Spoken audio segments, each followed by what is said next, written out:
we bring in White House Deputy Chief of Staff for Policy, Stephen Miller, who has just met with the president a short time ago, something that he does quite often. Stephen, good to have you with us today. Thank you for being here. So what is the reaction in the White House to the fact that this noon deadline for China to begin some sort of discussion came and went? Will we now see a 104% tariff against China? Well, very simply, this is about the President of the United States defending the core national security interests of the United States. China has hollowed out our defense industrial base. This is very important for your viewers to understand. America cannot create the essential materials it needs to ensure our security into the future because China has stolen those supply chains. So America, but not just America, our allies around the world are dependent on China for our own defense, for our own economic well-being. That is the national security threat the president is responding to. And he's going to take whatever actions are necessary to ensure that he can keep America safe and that we can live in a country in which American workers and American factories can supply all of the materials and needs for our national security and defense. Is there any indication that they are about to come to the table? Because they sound pretty dug in their public comments. I believe that China will be forced very soon to come to the table for the simple reason that China's economy is completely dependent on its exports to the United States and to the West. China has built its entire industrial strategy since its entrance into the World Trade Organization on being able to sell highly subsidized, currency-manipulated, dumped goods into U.S. markets. It is an industrial strategy from China to product dump strategically to take out American steel, to take out American aluminum, to take out core American defense industries and defense needs so that we're reliant on China.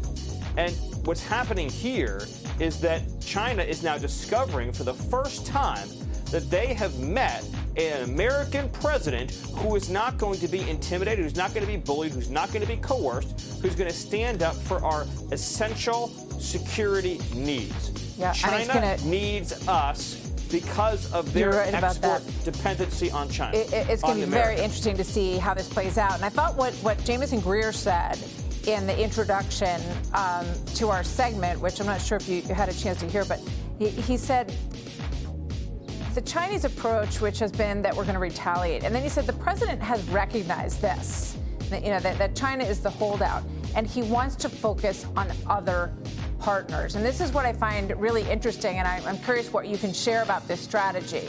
Because if you reorganize the trade relationships with so many of our larger partners, Canada, Mexico, Japan, all of these different entities who in varying degrees have agreed to some sort of discussion at least, does that isolate China? Because we know that China has found other routes to go through, Vietnam, Cambodia, and will these trade agreements mean that China becomes even more isolated? Yes, well, this is part of the brilliance of the president's strategy. If you look at those original reciprocal tariff rates that were announced, who got hit the hardest? China, Vietnam, Cambodia, Thailand.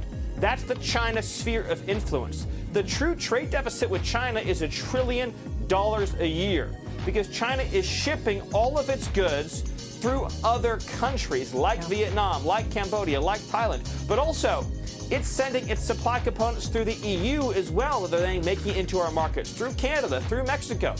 China is the destabilizing force here for the entire system of global trade. And everyone's put up with it, Martha, everyone. The EU's put up with it, Mexico's put up with it, Canada's put up with it, Japan, Korea, everyone. One man, one president has said, we are not going to let China extort, dominate, and control our entire system of international trade through cheating. All those factories that have closed over all those years because of China's cheating, someone is actually finally saying we're going to bring those factories back home. And yes, as you pointed out, making strategic trade deals that must be fair, again, to the American worker, that must reduce the trade deficit, but making those strategic trade deals with our trading partners around the world will isolate China further, and it will force China to come to the table and finally redress these decades of grievances. Let me ask you this. Obviously, there's an interesting group of people, including Bill Ackman, who did not support President Trump in his first term, but really came to support him over the course of the last election. And they're making their feelings known a bit on social media about how they believe this should be navigated. Obviously, they're not the president of the United States, but this is from Bill Ackman talking about his support for President Trump and his advocacy for a pause. He says, some have misinterpreted my thoughts on tariffs. I'm totally supportive of President Trump using tariffs to eliminate tariffs and unfair trade practices for our trading partners and induce more investment and manufacturing in our country. I am advocating for a 30, 60, or 90-day pause before the tariffs are implemented tomorrow to enable negotiations to be completed without a major global economic disruption, which will harm the most vulnerable countries, companies, and citizens. And he goes on to say more there. What is your response to that, Stephen? Well, my response to that, in part, is why is it only described by some of our friends in Wall Street as a crisis when we correct and we answer a generation of systemic abuse against American workers? Martha, was it considered a crisis when all of our steel mills were shuttered? Was it considered a crisis when American automobile manufacturers went from dominating the entire global trade in autos to being shrunk to the point of barely having any exports around the globe at all? Right? Was it considered to be a catastrophe, a calamity, when the entire Rust Belt was frozen, its industries ripped apart? Was it considered to be an economic catastrophe when we could no longer build a ship in this country, could no longer build an airplane in this country, could no longer build a helicopter in this country, when we couldn't even provide for the basic means to defend ourselves, couldn't even build a Coast Guard cutter in this country, that our supply chains, our industrial base has been so eroded?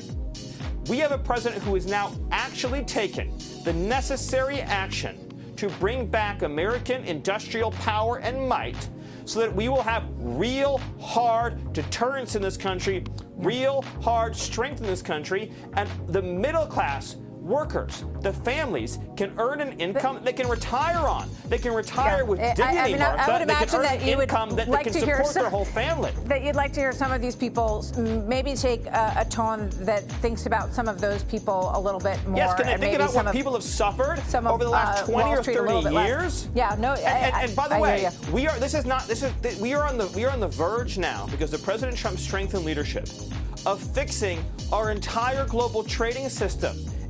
This is an astonishing fact. Did you know, for example, that we have a $50 billion trade deficit with Japan alone in automobiles?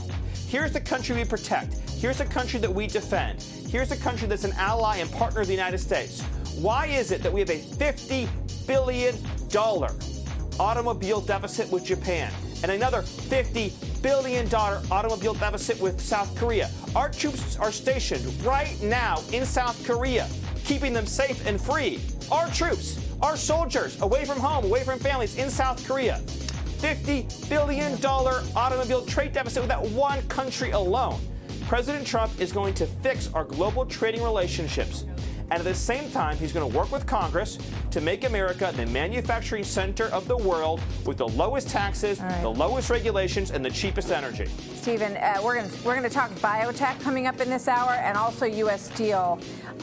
So, two big elements of the trade relationship with China and with other countries around the world where we want to be at a greater advantage. Stephen Miller, thank you.